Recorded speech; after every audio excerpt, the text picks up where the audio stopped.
চট্টোপাধ্যায়ের জামিনের আবেদন চলছে সুপ্রিম কোর্টে।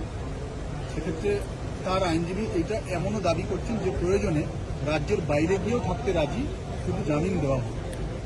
দেখুন, প্রায় 28 কোটি টাকা তার ঘর থেকে উদ্ধার হয়েছে, যেটা সম্মানীয় বিচারপতিরা তাদের অবজারভেশনে বলেছেন, এবং বিচারপতি কমেন্ট করেছেন যে এত টাকা তো আর আপনার ঘরে গিয়ে পুলিশ বা সিবিআই রাখতে পারে না, আপনি কিভাবে ক্লেম করতে পারেন। তো স্বাভাবিকভাবে আমরা দেখতে চাই যে এর ফল কি হচ্ছে, এবং রাজ্যের বাইরে থাকুন আর ভেতরে থাকুন সেটা তো বিষয় না। বিষয় হচ্ছে একটি অপরাধ হয়েছে, অপরাধ সংঘটিত হয়েছে, অপরাধীকে নির্দিষ্ট সময় পর্যন্ত জেলের ভেতরে থাকতে হবে যতদিন না বিচারের সেই জায়গায় এসছে যখন তিনি জামিন পাওয়ার মতো যোগ্য হচ্ছেন। সুরেন্দ্রবাবু, এখানে জামিনের পাওয়ার জন্য যে মূল যুক্তি দেওয়া হচ্ছে যে অর্পিতার সঙ্গে পার্থ চট্টোপাধ্যায়ের কোনো সম্পর্ক নেই, টাকা উদ্ধার হয়েছে অর্পিতার বাড়ি থেকে, পার্থ চট্টোপাধ্যায় অর্পিতাকে চেনে নেন। দেখুন, সে তো মুখ্যমন্ত্রীর স্টেটমেন্ট থেকে শুরু করে এর আগে আমরা সংবাদ মাধ্যমের মাধ্যমে জেনেছি তো অর্পিতার সাথে পার্থ চট্টোপাধ্যায়ের কি ধরনের সম্পর্ক এবং কেমন সম্পর্ক আছে।